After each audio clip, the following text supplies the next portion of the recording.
Hello everyone, and I'm really pleased to be able to join you from Kyiv, Ukraine, because what's happening here today, 30 years after what happened in Sarajevo, what happened in Bosnia, is very, very similar, as only you all will understand and you will know. And as only all the journalists, my generation, your generation, all of us who covered Bosnia know what we are seeing unfold today is repeating a terrible, terrible pattern.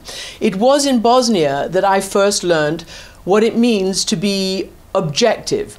And I learned that objectivity does not mean being neutral, if that meant creating a false moral or factual equivalence. I learned in Bosnia never to treat the victim the same as the aggressor.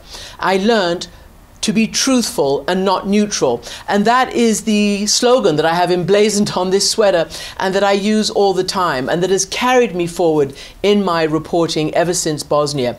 I know this day is devoted to media integrity, and again, I think that is absolutely fantastic, because just like in Bosnia, where they tried to sway the world by fake news and propaganda and hacking into the truth and denying the victims were victims and denying the aggressors were aggressors and really changing the world's mind about who was in the right and who was in the wrong, they're doing it again here. The only difference, I think, is that the world is wiser these days, as Russia is such an accomplished use of disinformation, misinformation, and fake news. But still, I think the journalists have made it very, very clear, and the Ukrainian people themselves have made it very, very clear who is the aggressor and who is the victim. And so, for me, this is an existential struggle, just like it was in Bosnia 30 years ago.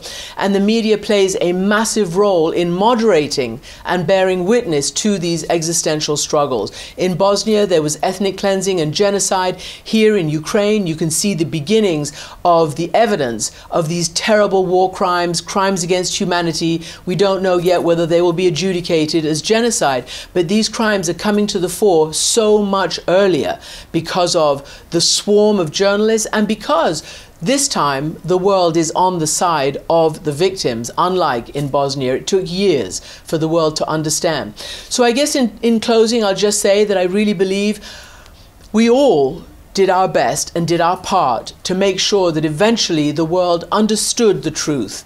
And the truth, as I say, was not about being even-handed. It wasn't about both-siderism. It was about understanding what was happening right in front of our very eyes, understanding that there was an aggressor with a project that they had mapped out politically, and there were victims who were mostly civilians, men, women, and children. So good luck with the conference. I'm really glad to be able to participate even in this way, and goodbye for the moment from Kyiv.